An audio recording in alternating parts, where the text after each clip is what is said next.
રાજ્યમાં swine flu સાથે ફરી એકવાર કોરોનાએ દસ્તક દીધી છે। હાલમાં કોવિડના 2 દર્દી અમદાવાદની સિવિલ હોસ્પિટલમાં દાખલ કરવામાં આવ્યા છે। 40 વર્ષના પુરુષ અને 75 વર્ષની મહિલાને કોવિડ થયો છે। બંને દર્દીને સામાન્ય ઓક્સિજન પર રખાયા છે। બીજી તરફ અસારવા સિવિલમાં H1N1ના 5 કેસ નોંધાયા છે। એક દર્દી સ્ટેબલ થતા રજા આપવામાં આવી છે। હાલમાં સિવિલ હોસ્પિટલમાં 4 દર્દી દાખલ છે। 4 દર્દીઓ 48 વર્ષથી 63 વર્ષ સુધીના છે। 3 દર્દીને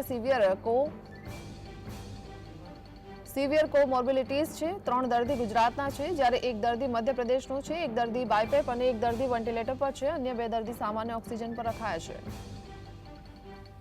રહી વાત કોવિડની, તો 2 દર્દી દાખલ છે અને એમાં એક 40 વર્ષીય પુરુષ અને 75 વર્ષીય મહિલા, બંને દર્દીને કોમોર્બિડિટીઝ છે।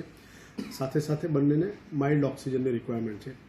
H1N1ની વાત કરશું તો આ મહિનાની અંદર અત્યાર સુધીના દિવસોમાં જોવા જઈએ 27 દિવસમાં તો અંદાજિત 14 થી 15 દર્દીઓ દાખલ થયા હશે, પરંતુ એના પહેલાના મહિનાઓમાં જોવા જઈએ તો 3, 4, 5 દર્દી દાખલ થયા। ડિસેમ્બરમાં આઈ થિંક એક પણ દર્દી દાખલ